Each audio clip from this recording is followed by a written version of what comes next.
Hey everybody, welcome back to Trail Talk. I'm your host, Aaron Shimmons. Thanks for coming back once again for our trail and ultra running show. This week I have Vlad Ixel, founder of BIX Hydration, professional trail runner, Australian international, joining the show. We have a really good conversation about his origins in the sport, which actually are really interesting because he's a guy that started off doing ultras and then worked down the distances. He's an absolute shredder. He's very, very fast. And also, he's a founder of BIX Hydration, tabs, energy drinks, gels, salt tablets. It's a product or a brand that I've actually been purchasing myself since about 2001. I've always been a fan of it. The flavor's been good. This is not sponsored, but the podcast is sponsored. And if you want to try BIX Hydration, you can get it from the sponsor's website. XMiles.co.uk is the spot. So thank you, XMiles, for sponsoring Trail Talk. There's a discount link in the description or in the bio, wherever you watch your pods, there's a link for that. Also, a shout out to Tantrums, the hydration vests out of Pasadena, California. Honestly, the most vibiest vests in the business. If I had mine sitting beside me, I'd show you it now. They've just restocked and launched a new colorway in the Crest 6 liter, which is a fantastic vest. It's the exact color and size that I have. I pair it then with a waist belt, and that gives me enough to carry all of the mandatory kit while keeping my nutrition close to hand. So we have an exclusive Trail Talk 15% discount. The link is wherever you get your links. So check Tantrums out. It's for a spicy 15% discount. And last of all, GOREWEAR. I Run Over Mountains 30 gets you 30% discount at GOREWEAR. Go use it because GOREWEAR stuff is fire. Anyway, without further delay, let's go and chat with Vlad. Vlad Ixel, welcome to Trail Talk. Excited to have a chat with you. You're somebody that I've followed for quite a lot of years, to be fair, going back to your YouTube channel. And I'm not actually quite sure where it started, but it must have been around YouTube because I was kind of into that sort of thing myself. Like, maybe just to get us kicked off a little bit, like, give us the couple of minute introduction of kind of who you are and your backstory from being born in Ukraine through to being a professional trail runner and founder of BIX Hydration. Yeah, it all kind of started, I guess, when I was just about to turn 25. So I was a pretty unhealthy student. I was smoking, drinking a lot, going out quite a lot, and yeah, kind of was getting to that 25 mark was a bit scary in a way that I was going to be an adult, so called, and I didn't want the next quarter of my life to be so unhealthy. So I signed up to a marathon, got addicted to that feeling of starting something and finishing it. And yeah, went with another marathon, then did an ultra marathon, did the Atacama Crossing, which was a 250K self-supported race in Chile. This was back in 2013. And then after that race, I realized there's a lot of other ultra marathons, and started doing a lot of 100K races and 80K races, and did ultras for a really long time. I think kind of looking back at it now, what I know about nutrition now, I was very heavily underfueled, and I'll do 50K training runs on just water, 70K training runs on just water, 100K races with maybe like 200 grams of carbs. So yeah, I think I was a bit burnt out. Did some triathlons for a bit. That was a bit easier. And then got back into trail running, but kind of shorter distances. So I think kind of, yeah, I guess when pre-COVID and COVID times, I got into trail running, like into that kind of 1.5 to 2 hour races, and I enjoyed it quite a lot.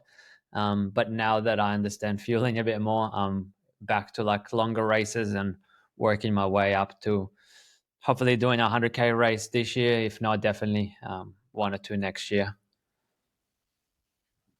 So you went from trying a marathon to finishing second at a 250K. So that's quite the jump. Yeah, yeah. I mean, like, to be honest, like those races, the um, Atacama Crossing and the Four Deserts, they have a couple of them around the world. They're not super competitive. They're pretty expensive, so it's only really like wealthy people that can afford them. Um, so yeah, finished second there, but yeah, it wasn't super competitive. There was only maybe like three or four guys that really cared about placing, and then the rest were just there to have fun. And hopefully, I can be one of those guys in the future. Like, I'd like to, I don't know, 10 years from now to kind of do those races and just have fun. But yeah, definitely back then, I was trying my best and trying to do as well as I can. And I remember we started the first day and there was a flat section for about 10K, and there was maybe a group of 5 or 6 guys, and then we got to a pretty steep hill and they started hiking it, like power hiking it. And I just look back, I go, why are they walking, not knowing that you can power hike in trail races and hike in general.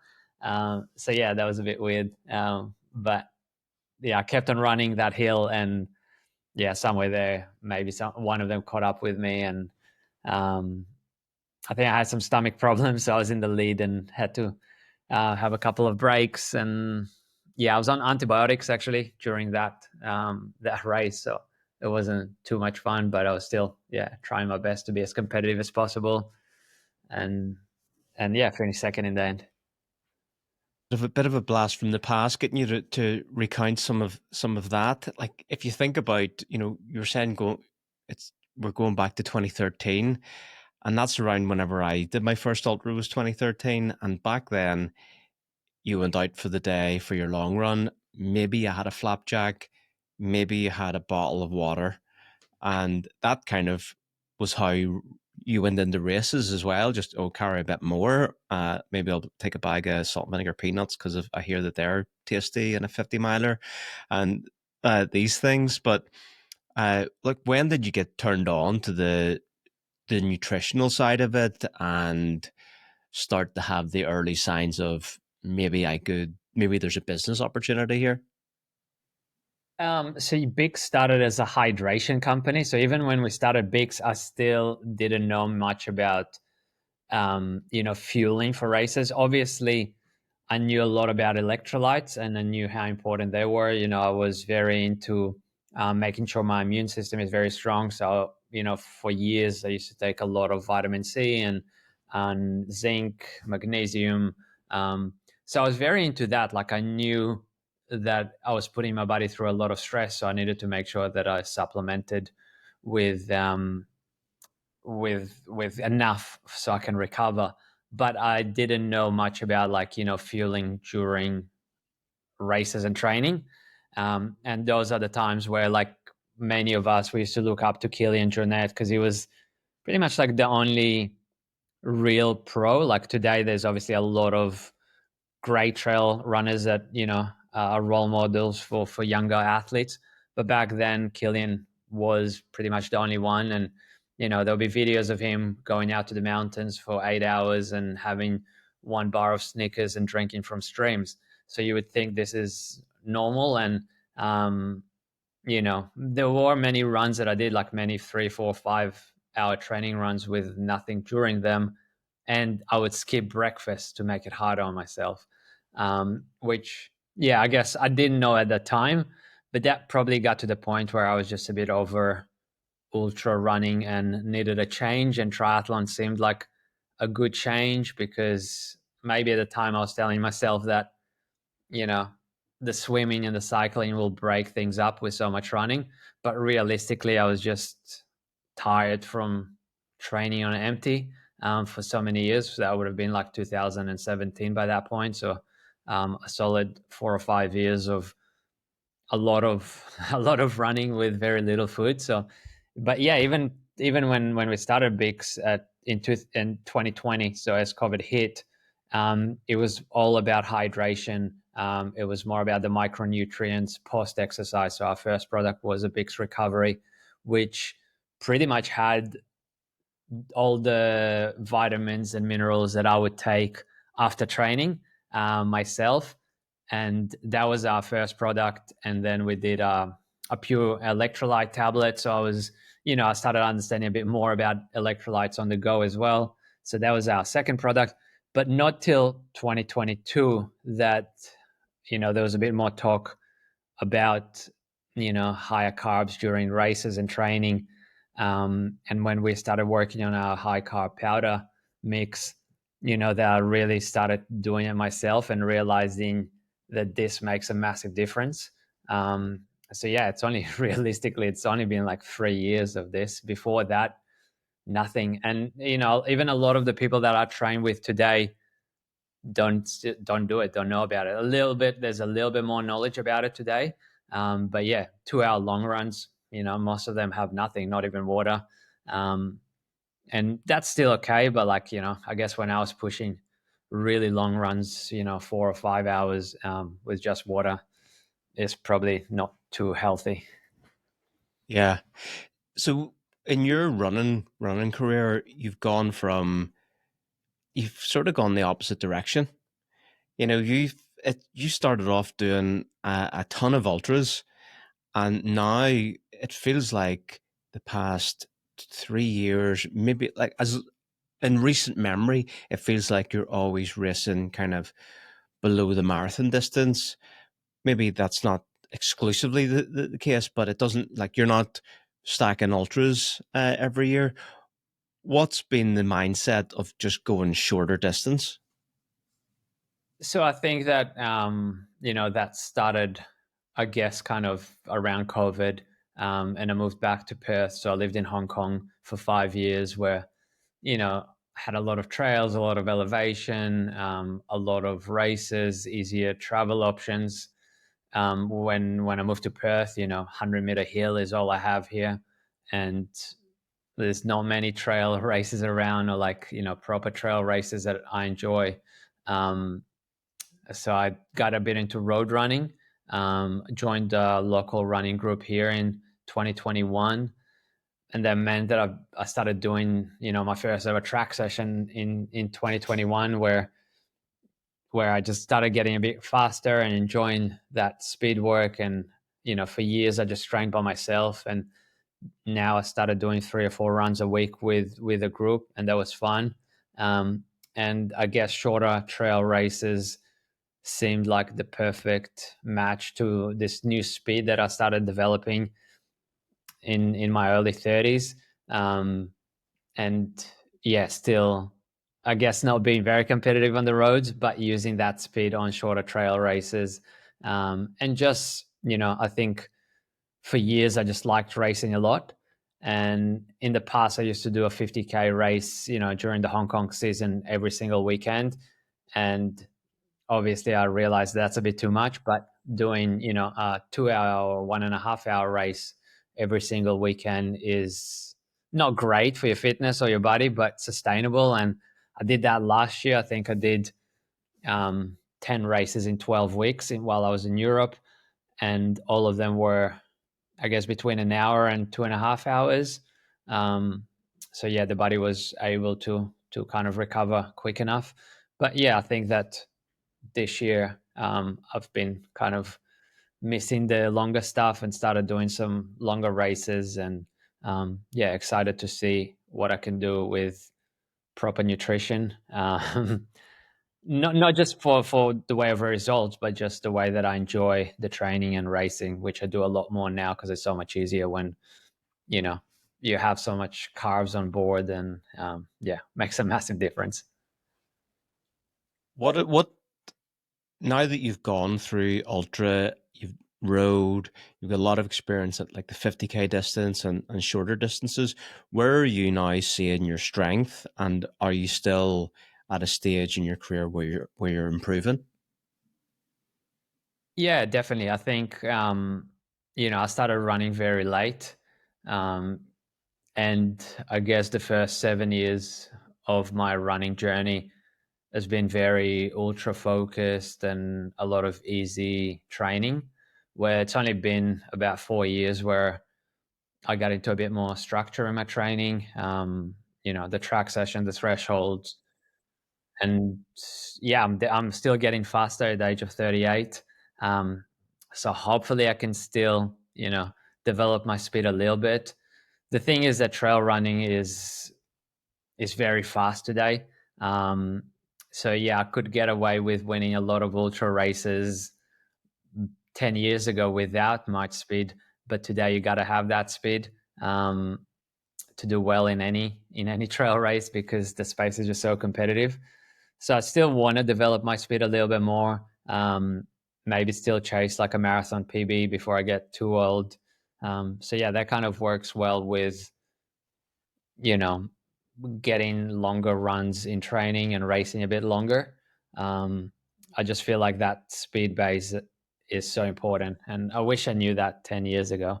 But yeah, still gonna try and make the most out of it in the last few years that I have of um, that like obviously it takes a lot of effort. I still run twice a day, so it takes up a lot of time.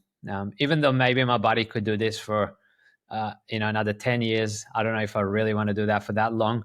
So yeah, probably another 4 or 5 years where I want to try and get as fast as I can and go after a few competitive races, be competitive in a couple of races, and after that kind of go into running, I don't know, 50, 70K a week just for fun and health, and do some races for fun. But yeah, for the next few years, I'll just try and develop that speed as much as I can. So you're not planning on evolving past into like the 100-mile distance as you get into your 40s? Like Ludo Pomeroy's just won back-to-back hard rocks at 48 and 49. You don't see Yeah. that in your future?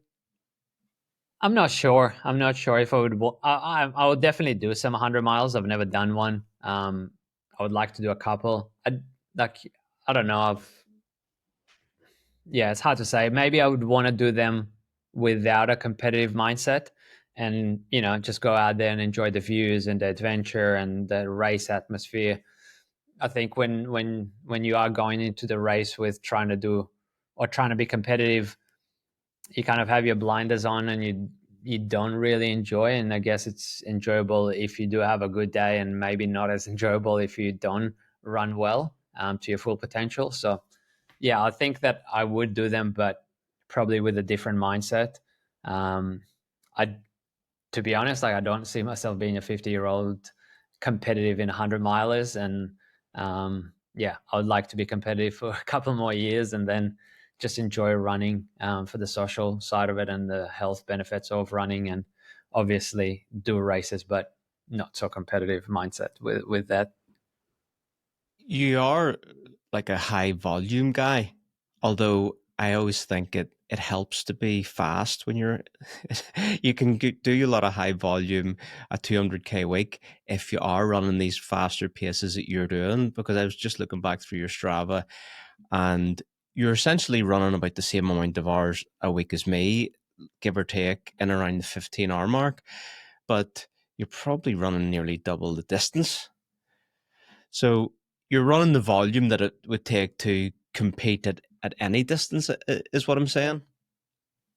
Yeah, I think that's what I realized a few years ago in the last few years, that having speed and then having volume on top of it you know is the way that works for me, and probably the way that I could be competitive in a 50K race and also in a 20K trail race. Um, but yeah, I mean, if you go back to my Strava a few years, 5 years back, you won't see any speed sessions. You you won't see any workouts. It would be just easy running. Some would be very long, some would be a bit shorter, but yeah, I believe that high volume works for me. Knock on wood, I've never been injured, so um, yeah, I guess sometimes I do think maybe I'm not doing enough. But saying that, running, I think I'll probably average yeah, maybe between 12 and 14 hours of running a week. Um, I think going above that it will be a lot harder. So I feel pretty comfortable at those distances while still having some quality in there. And I've realized how important that is. And maybe if the sport would have stayed at the same level where it was 10 years ago, maybe, I would have not changed my training and just kept going with easy volume. But today, to be semi competitive, you have to have intensity. And that's probably the hardest bit about it is it's not the high, for me, it's not really the high volume weeks that is hard, but it's, big weeks plus 2 or 3 key sessions in it where you are pushing, fast paces. So just a couple of things around the training, and maybe we could center that around like you've got a call up for the Australian Worlds team at the around the marathon distance. I can't remember is it the short distance or long trail or short trail? Yeah, it's 45K, but it's got 3,800 meters of gain. So Tasty. probably looking at about a 5.5 to 6 hour race. So yeah, pretty. I mean, I'd see that as a long race. Yeah, for sure. So whenever you are training and you're saying about you're doing your sessions, what are the things that you look out for? I mean, are you trying to hit heart rates? Are you thinking about RPE for intensity, or are you working thinking about blood lactate? What's kind of your training philosophy around that? I think it's a combination of a couple of things. Over time, I've learned to understand effort a lot better. Understanding how much you can push so you feel okay the next day. Um, Knowing when you can push a tiny bit more and adapting your training to that. But it's usually a combination of effort, heart rate, and pace. Um, but yeah, I guess effort is the main driver there. And I've learned that the hard way. Where in the beginning I was over pushing things probably a bit too much and was pretty tired for the next day or the day after. Where now it's a little bit more sustainable. Maybe also my body has adapted a bit more to those faster track sessions. But um, yeah, we usually have, a pace that we want to go at or times that we're trying to hit. And most of the times I'll try and stay around there. If I'm not feeling 100% or feeling a bit tired, obviously I'll just drop to the back of the group and just hold on or give them a bit of a gap. Or some weeks I try and push it as well. Like, when I am feeling good, I am pushing it a little bit more. Um, I think I work with Matt Ramson, who is one of the best, my 1500 guys in the world. And, I kind of learned over time to not push every single week. But I think he understands that I do need to push a little bit sometimes. And he's okay with that as long as it's not like week after week after week after week. So, yeah, some days I will go faster than the paces prescribed.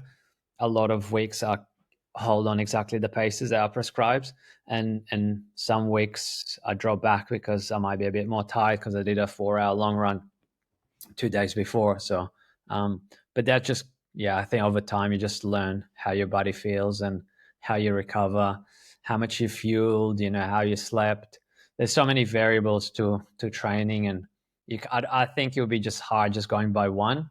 Um, yeah, I guess the more you train, the better understanding you get to how much you can push. And yeah, I feel I'm in a good place with that on the track. On trails, like uphill workouts and stuff like that, I'm probably not there yet because I live in Perth, which is a super flat city. But yeah, that's where it's more about effort. Yeah. So thinking forward to the Worlds in Canfranc at the near the end of September, what are the sort of how first off, what's your plan for getting in some vert and some technical running? And also, are there any sort of key workouts that you would have later on in a plan where you're like, this will give me a good indication of where I'm at? Yeah, I think the main thing for me is definitely getting long climbs and long downhills. So like even living in Perth with my 100-meter hill here, I can still get 4 or 5,000 meters of gain a week here, but it's a bit different because all I'm doing is hill repeats. Um, so I am getting fit and strong, but not very specific to the race. So I am going to Europe in 4 days, and my goal would be just very long climbs and very long downhills. Um, I think most of the value I'm going to get right now is from doing downhill work. Uphill is very connected to VO2 max and overall fitness, obviously strength as well. But I do a fair amount of uphill running, so I have the strength there. So I think the most I'm going to get for is doing downhill work, and that's usually what I do when I get to Europe every year. So I might get the gondola up, 1,000 meters up, and then run down fast for 20-30 minutes. And usually it takes a few weeks till I feel comfortable on those longer downhills and my legs are strong enough. So that would be probably the first step to it. If I feel like I'm comfortable on long downhills and my legs feel strong, I would definitely start doing race effort workouts. But I think in the beginning, when I do those downhill workouts, I'll keep my, key workouts, the other key workouts on the flats. So probably threshold stuff and a touch of speed work, because I just think it's, just so important with your running form, with the ability to push. And yeah, I feel very fit when I am running fast for 400s and 200-meter repeats. So do you tend to focus on those shorter distances whenever you're doing speed work rather than mile repeats, 2K repeats, and things like that? So there'll be a touch of, so like, I would never do a workout that is 20 times 400 meters, but it could be, um, you know, 4 times 1K at threshold, followed by 10 times 400 meters at, VO2 max or fast effort. Or it could only be like, 8 times 200 meters. So there's a touch of that VO2 max. It's never the full focus of the session. Um, but yeah, there's little touches there that make the difference are enough as well. You know, I wanna, improve my speed or keep the speed at the same level where it is. So I don't need a crazy amount of speed work, but just, making sure I get literally like 5 to 10 minutes of it a week is what I'm looking for.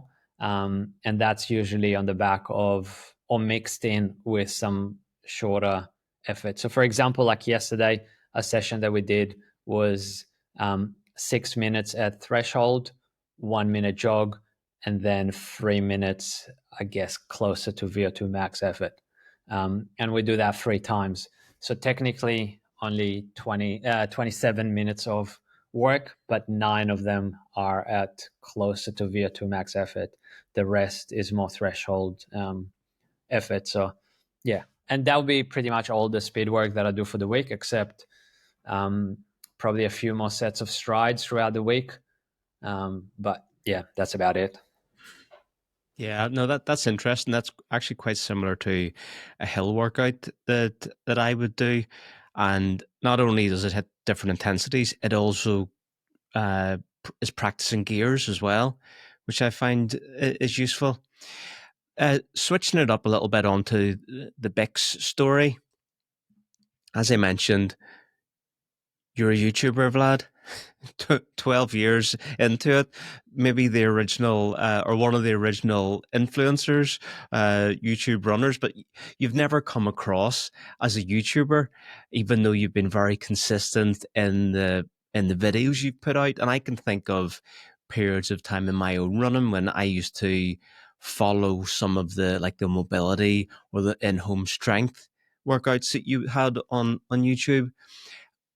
How do you think your influence, your YouTubing has influenced your own career and also the success of BIX?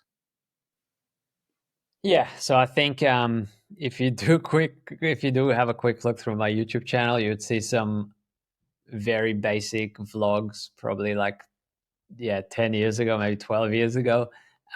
Then during COVID, maybe about 50 strength for runners specific workouts. And then maybe in the last year, kind of a race vlogs type of videos. I think, just looking at the number of views, um, the vlogs and all those race videos that I did don't really get too many views. It might get like 1,000 or 2,000 views, where the workouts are, most of them are over 100,000 or 200,000 views. So I guess it shows that my personality is not that special, but maybe I have an understanding in strength and stability and mobility. Um, so yeah, it's been like I really enjoyed it, but also it takes a lot of time. And I just, I'll go through stages where I'm like, yeah, I really want to do more of it, and I know it's important, but then you're kind of probably not getting the value for the amount of time you're putting in, and then you kind of go back. So I'm at that point right now where I did quite a lot of videos, let's say, for me, let's say, in the past year. And I'm looking at the numbers. I'm like, yeah, they're not that great. It takes a lot of time. It takes a lot of effort. Maybe I put my focus somewhere else. And, I get so many messages of people. It's like, oh, can you post some more strength workouts and stuff like that? So that's probably would be the next stage of YouTube for me. Um, I don't know if I see myself as an influencer, to be honest. Um, I think it was more in the beginning. It was just enjoying editing and I guess capturing a different lifestyle that I had, with a bit more travel and racing and stuff like that. The strength workouts, they came from the years that I was doing coaching, and literally it was more for the clients that I was coaching, that I could just add a video link to their program. So I used to write out the programs and then also write out the strength workouts. And I don't know, after a while I realized, like, what are the chances that people are actually like reading something, doing that exercise, coming back, reading whatever the next one is, doing that exercise. So I thought maybe I'll just record it, put it on YouTube, and then have them click a link that they can follow and do like a 15-minute workout. And that was during COVID, so I was able to like do quite a lot of them. For a long time, people like asking to do more, and I was like, that's literally all you need. This is what I've been doing, for the past 10 years, and I've never had an injury. You don't have to do a crazy amount.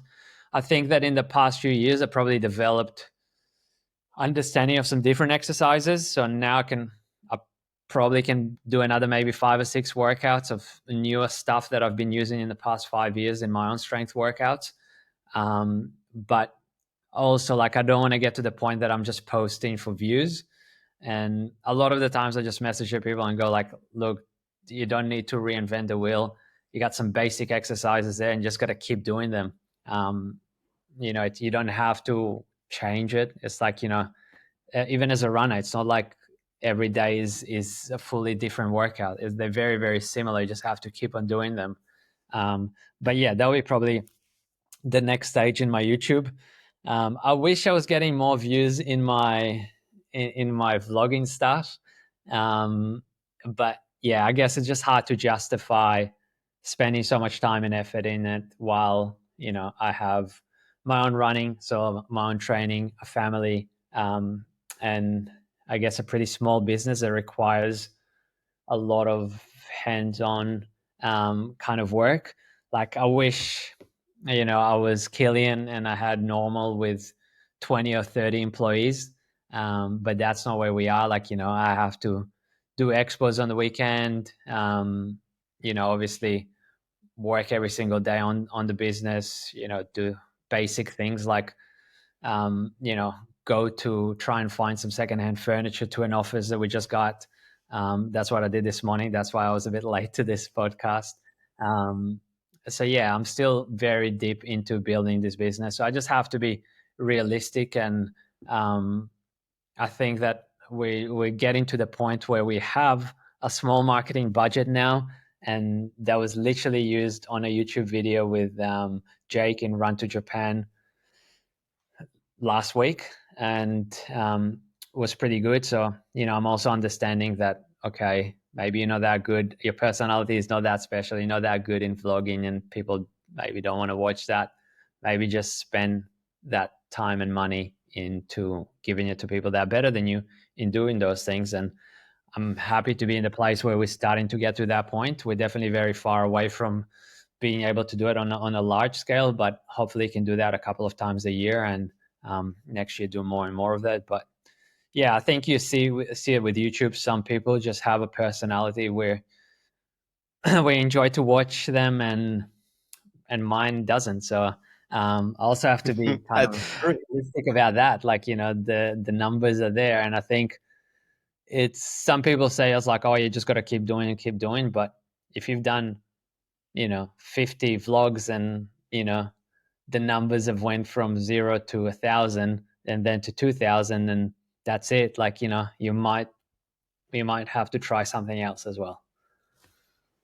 yeah, you might be hard on yourself there, but given the fact that you're doing all of that yourself, and I was going to say, I think it's maybe more about the story than the personality as well. And like, I would It's love definitely a you combination, could right? you Like, could it's a create a real combination. good story around BIX and the European trip, but maybe it might be better told from somebody else, or somebody else. You're shooting the content and somebody else is creating, the doing the production. I think so. That's when it comes down to, like, a lot more time needs to be spent on that video. So the videos that I was putting up were like very basic, kind of like, I got a camera, I'm gonna go for a run or do this race, and just capture what's there without planning or thinking too much. And I don't know if I can justify, like, spending, few hours planning a video, then few hours kind of trying to shoot it all in the right angles at the right times. Um, Obviously, people that are doing well on YouTube spend a lot of time and have spent a lot of time getting things right and getting the formula right. And I just don't know if I can justify, like, let's say, spending more than 3 or 4 hours on a video.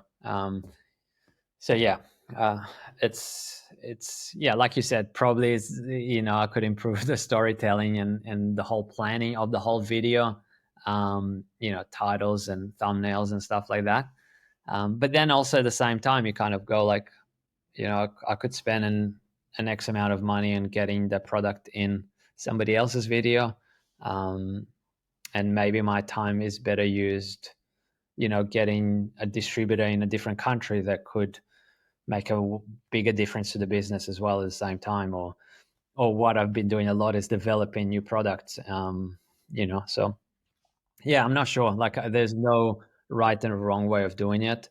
Um, I definitely enjoyed it, but also, have to be wise with my time, I guess. So yeah. Yeah, totally. And the chasing views, which leads to the clickbaitable titles and thumbnails, is just so off-putting about YouTube.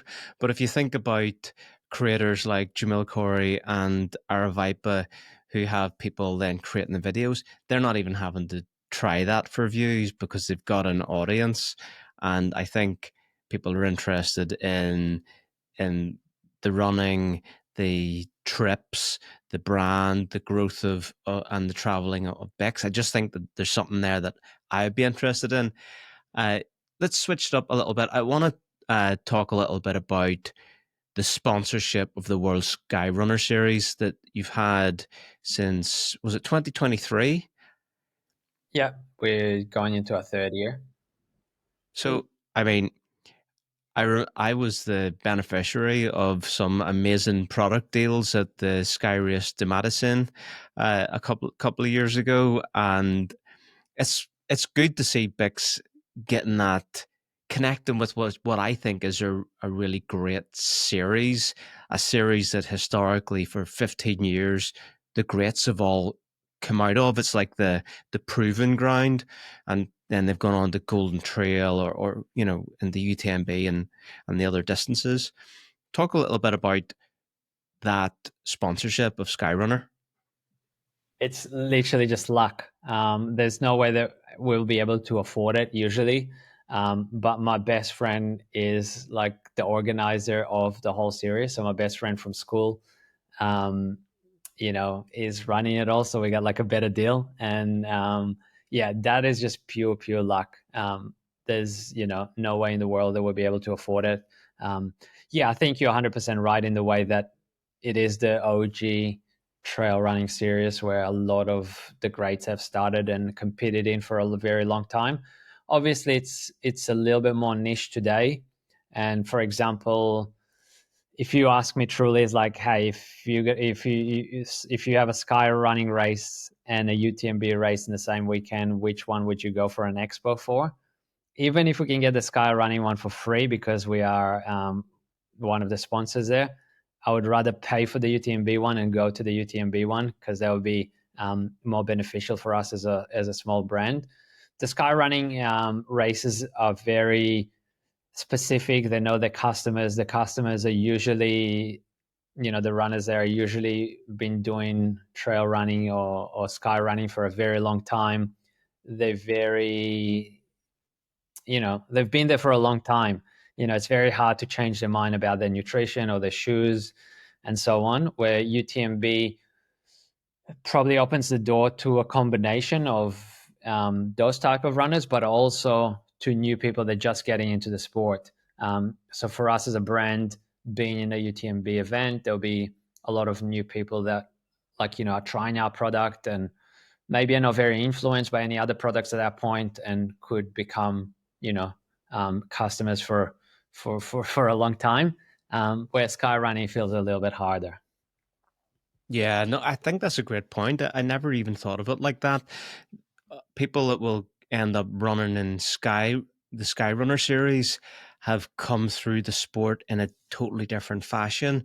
Whereas because of the marketing machine of UTMB, you're getting people going from a road half or a road marathon, and their first trail race might be a UTMB event. God help them. Getting used to, like, imagine, I know plenty of stories of people going from the road straight into ultra trail Snowdonia. And what a baptism of fire something like that is.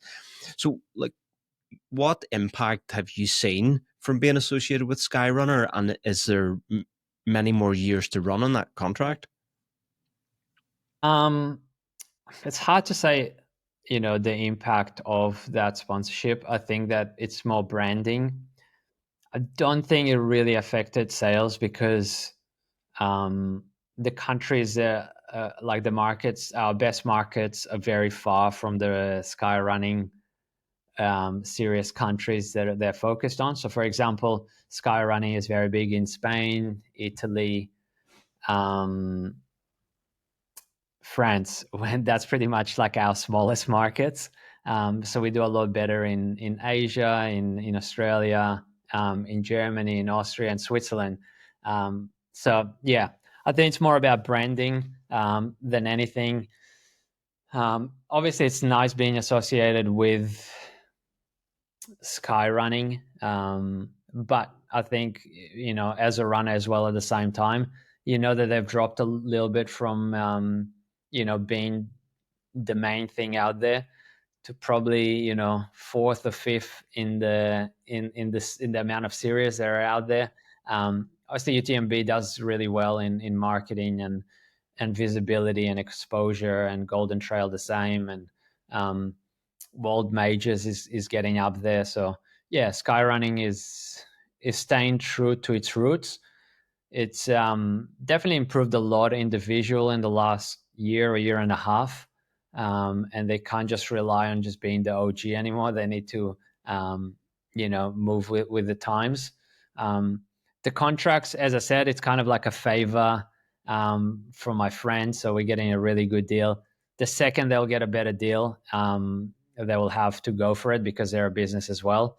So it could be that this would be our last year. It could be that we stay lucky for the next, 10 years and kind of get a mates rate for that sponsorship.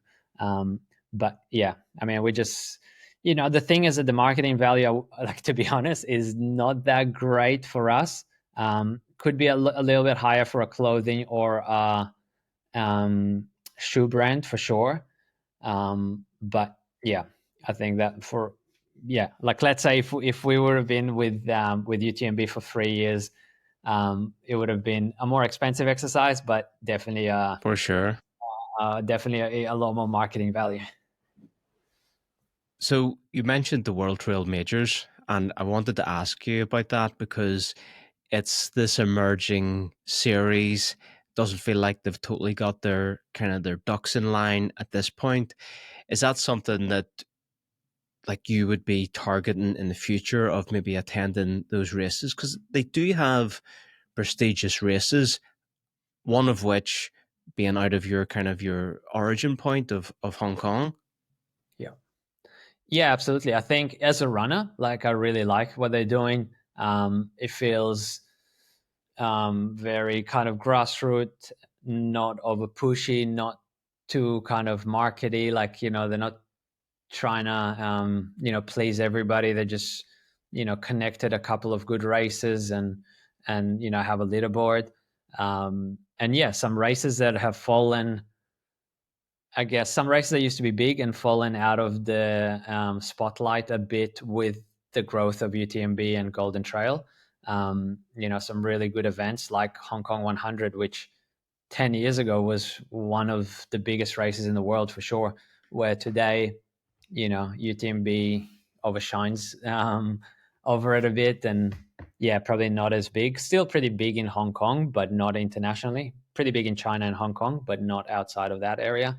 So yeah, it's pretty nice that they have races like Madeira and Hong Kong 100 and Fuji as well. So like kind of races that were pretty big before the UTMB monster came in.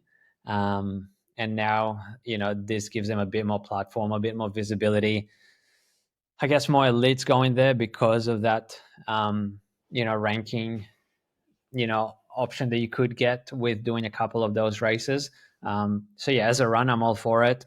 As a brand, I'm not really sure. It feels like, they're trying to stay maybe not as commercial as some other series that do this kind of type of stuff.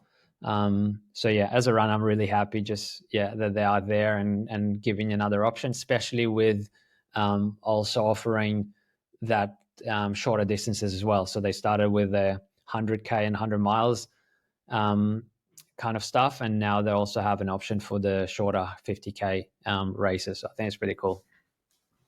Yeah, it's good that they've got that prize money, and I think it's just two races to qualify to potentially win the series. So that is good. It's the Ultra Trail World Tour 2.0. Uh, you know, whenever I search back in my Gmail, my first BIX order was in I think it was March or April of 2021. How did your marketing hit me when I was living in Ireland in 2021 enough that I bought a couple of boxes of the recovery tabs? I'm I would trying to have to. understand, like, Yeah, why did I, how did I even know about Bix then? yeah, I would have probably went maybe from my strength workouts on YouTube. That definitely gave us like a big push in the beginning. I think like right now the company and the brand has outgrown me to the point where like I was in Germany last year and I saw somebody with a BIX hat and I kind of just came. This is before a race, come to say hello, and I also had a BIX hat and he asked me if I work for BIX or something like that, but like he had no idea. So I felt like this is a good time. It means that the company has outgrown my personal small reach, and that's what I wanted. Obviously I didn't want it to be on my shoulders and stuff like that for the marketing. But in the beginning, it definitely helped a lot. It's I think like there's two ways to start a company. You get big investment and you do heavy paid marketing, or like what we did was very organic growth that was coming. Obviously a lot through my Instagram and YouTube, but very slow growth. Um, so yeah, we literally the only marketing money that we spent was on expos because we wanted to be at races and I also wanted to race them. So it kind of worked well that, we can be in an expo for 2 or 3 days, and then on the last day I would also do the race. Usually it meant that I was doing the shorter races because they would be like usually on the Sunday, and the expo would be like, let's say, Friday and Saturday. But yeah, it worked well with my. I guess like I've never really went all in on BIX. Like I always had my running and my personal goals, and the brand was started with no financial planning. So we thought about a product. We didn't know how much it would cost. We didn't know how much we were going to sell it for. The margins for BIX recovery are not sustainable. We're literally like, we can't have distributors for it because the product is so expensive to make and we sell it for a very low price. So that just shows like, that we had no, it's me and my wife had no understanding on margins and profits and production costs and shipping and all the other costs associated with business. And but that at the same time we've had customers that have been with Bix from the beginning, and we sometimes I see an order and you see that guy's made 30 orders, and there's a lot of them. So I think that people do understand that this brand was started by somebody similar to them, just a runner that enjoys training and racing. And at the same time, they do feel, I guess, maybe it's a bit more organic. It's not, you know, some other brands that have millions of dollars to do marketing and, get Kipchoge on and other top athletes and, obviously become very big companies. But yeah, I think that we're still very, very small. It is growing, but it's like a slow organic growth that, it kind of worked well for us as we learn more about business in general, as we understand more distribution and production and so on. The company has been growing in at a good pace. So yeah, it's been a long 5 years, but also very, very rewarding, and enjoyed being, in that fun early stages. Now it's a little bit more pressured because we have 3 employees and 2 officers. So it means like, there's a little bit more pressure on paying salaries and paying rent. Where before that it was, all out of our spare room in the house, and it was a little bit more simple. Yeah, now but it's new challenges that we're kind of going through, and just have to be a bit smarter with how we do things. But yeah, it's been fun so far. Even from the start of the brand and from whenever I did that first order, there's always had a very professional approach, or it's always come across very professional. Like the shipping, the tax, and it was always very seamless. Like we had a conversation in person. I forget if it was last year or the year before, that I've ordered when I was lived in Ireland. I ordered when I lived in Amsterdam. I ordered when I lived in New York. I've had my first order to Sydney, and it's always just click buy. Maybe there's a discount code at Black Friday or at Easter or whatever. Get a couple of boxes and it just arrives. It's but it's always been like that from day one. And usually one of the things that puts me off buying from other brands is how complicated it is. Like what's the duty gonna be like on this? What's the shipping gonna be like on this? So it's just been kind of simple with Bix. How do you manage to pull that off from day one? I think we're probably just a bit lucky. To be honest, like the way that I look at our company is that we can improve a lot in those kind of things. But then at the same time, me being a consumer, sometimes, I buy stuff from way bigger companies than Bix. Like Bix is a time, like, as I said, like first 4 years, it was just 100% just me and my wife. In the last year, we've got 3 employees. So still a very small operation. But sometimes I buy from way bigger companies and the overall service is pretty bad. Um, I think we were just lucky, being a pretty small product.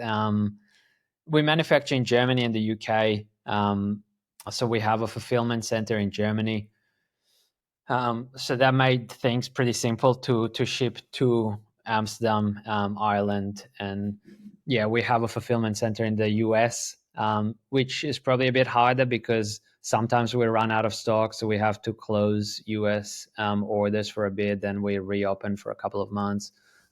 So the US has been like a bit harder. Australia was just me packing the orders most of the time, except the last 2 months where somebody else has been packing the orders. So yeah, we always try and pack first thing in the morning and make sure they're out as soon as possible. But yeah, I feel like we could still improve a lot on that, and customer service could be improved. But yeah, we're just slowly looking at those things and now improving it. At the same time, I feel like it is very important because it's what you remember and the interaction with the brand. You don't want it to be unhappy one because most likely you won't come back if you had a bad purchasing experience. And a lot of the times it's nothing to do with us. So like, a lot of the times is delivery companies, courier companies, um, that you pay a lot of money to get something shipped over, and it just takes suddenly double the amount of time. Customer doesn't really care. He kind of blames it on you, and you can't blame it on DHL because they don't care. Like, they're big enough. You can say, hey, the delivery took double the time. They won't even reply to your email with that kind of stuff because they don't need you. They're big enough. So yeah, that's definitely the hardest thing about being a small business. So you're so dependent on the shipping companies, and when you are a small account for them, like, you might be sending a few hundred orders a month. They don't really care. So yeah, a lot of the times, we've had people wait, for orders a bit longer, but we've shipped them literally like maybe 10 hours after the order was made. So yeah, I guess that's a bit frustrating when you are a small company, but yeah. A lot of the time, though, when people are ordering from small businesses, there's a small business feel to it. Maybe there's a written thank you. You'll even get that from businesses that aren't that small now. BIX never had that. BIX just came across as like professional, and there was no tell in the process of how big or small the company was, unless you maybe you knew yourself or knew a bit of the background about it. Switching gears just to as we try to wrap things up a little bit, you launched with BIX Recovery, still the OG. I mean, I think I'm married to the berry tab at this point. That's I buy a mix of them just so I don't get sick of one. But then you had the active. You've the last time I haven't bought the carb drink or the energy drink, although I sampled it at Marathon de Mont Blanc Expo last year, and now you've got gels. Talk a little bit about bringing those other products to market and what are kind of the future ideas. Yeah, so literally, like you said, just a slow, gradual build up. We had one product with one flavor, then two flavors, then three flavors, then another new product. Um, it's literally just sell of that one product that we did, use that profit to develop another product and, launch another product. So that's why it's been slow and a gradual. I think also kind of went in line with my thinking and understanding about fuel. So technically speaking, maybe we didn't want to release the gels so soon, but just understanding how important having a lot of carbs on the go is. We definitely pushed that a little bit earlier while we still probably didn't have enough money for it. Not enough money for the sampling process, for the production process. So yeah, we did push it a bit earlier just because I wanted to have enough gels for my own training. But to be honest, like the gels have been doing really well in Australia. Knock on wood, we literally just sold out from the non-caffeinated gels, and um, never in my wildest dream did I think we'll sell out so quick. Um, but yeah, I think that gels that are very easy to get down kind of got a good feedback here in Australia, as well as in Europe. They're probably a bit slower in Asia, but I think because There are a little bit more performance-based gels. 40 grams in carbs is a lot if you usually consume 20. But yeah, we have a new gel that's coming out. Well, it's already been launched in Europe, coming out to Asia on Monday. So we'll launch it on Monday in Hong Kong. And then a couple of months later in Australia, because the ship just takes longer to get to Australia. But there'll be a 30-gram carb gels, a berry one, and a salted strawberry. And yeah, those, I guess, a little bit less performance, but still, enough carbs to kind of move you forward. But a lot easier to get down, a little bit more friendly for people that maybe not chasing PBs, just want enough energy to keep going in training and in racing. Um, I think that that's probably the main one. We are working on a gel with bicarb in it, but yeah, that's just in the early process of development and testing. So there will be a gel with a small amount of bicarb, more like a bicarb top up. Um, but yeah, it might not even happen. Like, a lot of those things I do test and, don't really like them. The next product that we are going to launch is a salty carb mix. So the carb mixes have been doing, fairly well for us. So we are having a new flavor come in, which is a salty flavor. Should be just hopefully ready for UTMB Expo. But yeah, you never know. There's always delays and stuff like that. But for now, yeah, we're hoping to launch it at UTMB. And that's been the carb mix that I've been using over summer. And yeah, just having a salty taste is pretty nice when you consume so much sweet flavored stuff, and also an ability of mixing two carb mixes together and increasing the amount of carbs while not increasing the sweetness. Um, and yeah, I think that we're probably going to try and do a couple of salty products. We have that saltier gel that has 300 milligrams of sodium, salty strawberry. And yeah, I think we'll try and think a little bit outside the box with some of the products that we're going to work on. We are kind of planning a higher carb in a single serve with no flavor at all, kind of like no sweetness at all. But yeah, a lot of those things like take a long time for development, testing, sampling. So yeah, even if you might have an idea today, product might not be fully ready for 2 years, which yeah, not fun because you're so excited about it. You want to see how people are going to react, and yeah, it takes a lot longer to kind of bring a product into market, especially into few different markets. And I wish we were like big enough to be able to like launch a product worldwide at the same time. But being a smaller company with products with an expiry date, we're like, no, we better start launching them earlier in whenever they are ready in different markets. So yeah, for example, the gels were like out in Europe in May. They're literally going to get to Australia first week of September, which is not great because you get so many messages like, hey, where can I buy those flavored gels that I've been seeing on your Instagram or on your stories? And you're like, oh, they're still on the ship. But yeah, being a smaller company, we just have to keep the ball rolling. And hopefully we get to the point that one day we could do like, a launch of a product in all our markets together. But we're not there yet. Yeah. So the people in Australia suffer when the stuff has to be shipped from Europe, but we do benefit from being close to China for everything else in the world that's created. We get it quicker. You can get a Temu delivery here in 5 days. Try telling that to somebody in London. It's going to take them 3 weeks.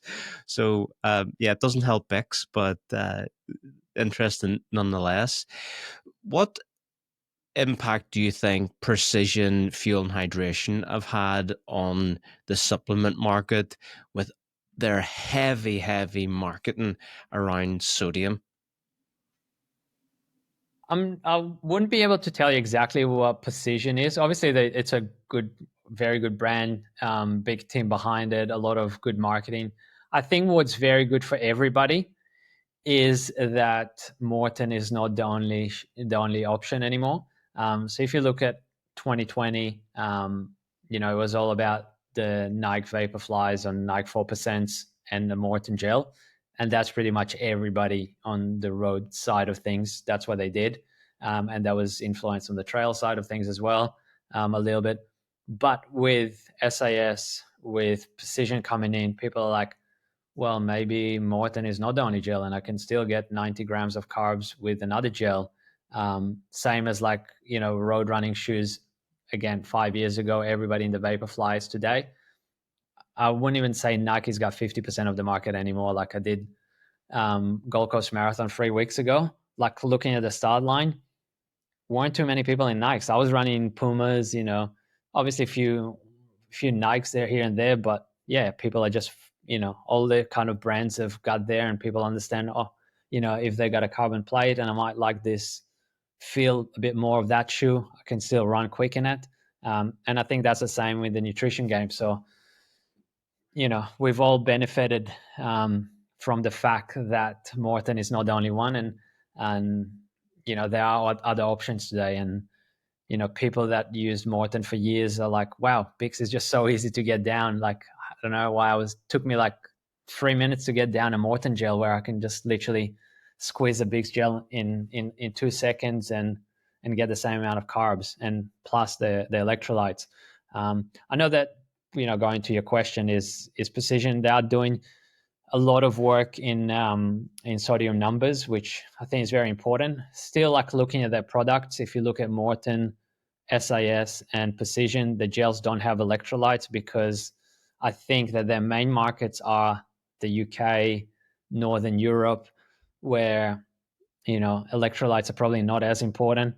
For us, electrolytes were very important, and our gels obviously had to have electrolytes because our main markets are Australia, Asia, places where you do need a lot of electrolytes. So yeah, I think that kind of actually helps us. That they're probably educating people about the importance of sodium, but then people go, well, there's no sodium in that gel. I'm going to look for a gel with sodium. Not many gels are there with sodium, so that definitely helped us in Australia, and you know it is important because yeah, sodium is kind of important when you are in a warmer countries or you sweat a lot. Um, so yeah, thanks to precision. Well, since I haven't tried the BIX gels, I will when I hit Europe. What are the electrolyte numbers on like the 40? 200 milligrams. The other flavor one will have the 300, just a bit more. And we've also experimenting with a bit more than that in the future. So hopefully we'll have a high electrolyte gel in the future. But saying that, 200 is enough for people that don't think about electrolytes but know they need them. And it's a good amount that it's not going to upset your stomach. So obviously, when you start adding things, more chances that things will go wrong. 40 grams of carbs is already quite a lot.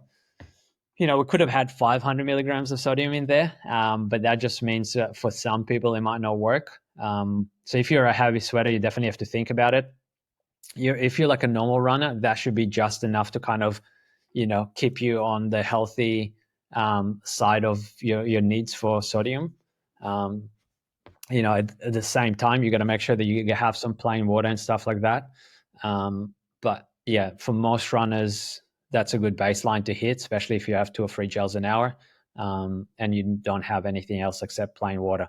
So the good thing about the gels, and what we see some of our elite athletes that are racing in like hotter conditions, they might just go with the gels and then just plain water. And that's something that I did as well in like warm conditions, and that worked well. To the point that I am getting some electrolytes there, but I can just go plain water, which is super important in like hot conditions. So yeah.